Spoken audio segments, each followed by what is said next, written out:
না, ওটা আমরা শুধু জল কামান, আমরা আমরা আমরা জল কামান দিছি, আমরা অন্য কিছু করি নাই। আমি টোটালি আমার আমার আমার সহকর্মী দিছি, আমার এক্সপার্ট ট্রেনার আছে।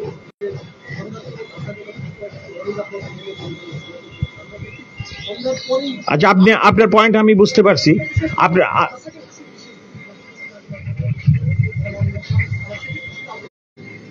এই ধরনের এবং আমি পুলিশ কমিশনার, আমার একটা মেকানিজম আছে।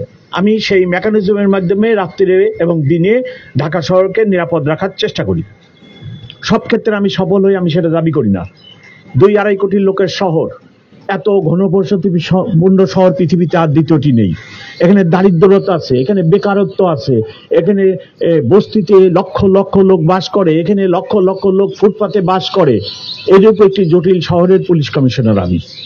তো আপনাদের কাছে আমার অনুরোধ, এরূপ কোনো খবর প্রচার করবেন না যেটা জনমনে অনাকাঙ্ক্ষিত নিরাপত্তাহীনতার সৃষ্টি করে। আপনি যদি খবর প্রকাশ করেন যে ঢাকা শহরে এত কিলোমিটার এত ঘন্টায় একটা পেট্রোল পার্টি দেখলাম না, তাহলে আপনি আমাকে আগে পার্সোনালি একটা ফোন করেন না। আপনি তো আমাকে ফোন করেন নাই যে কমিশনার সাহেব এরকম একটা আমি নিউজ করতে চাচ্ছি, আপনার কি মতামত। আপনি আমার মতামত নেন নাই, কিন্তু যে লোকটি এই কাজটা না করে তার মতামত দিচ্ছেন। আচ্ছা, এই প্রসঙ্গে আমি তো বলছি। সো আপনাদের কাছে আমার রিকোয়েস্ট যে এমন কোন নিউজ আপনারা করবেন না। আপনাদের আমাদের কাজের টার্গেট একই, জনসেবা করা।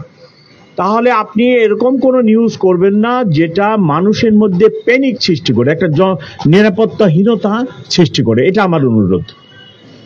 আপনি লাস্ট বলেন। আচ্ছা, থ্যাংক ইউ ভেরি মাচ।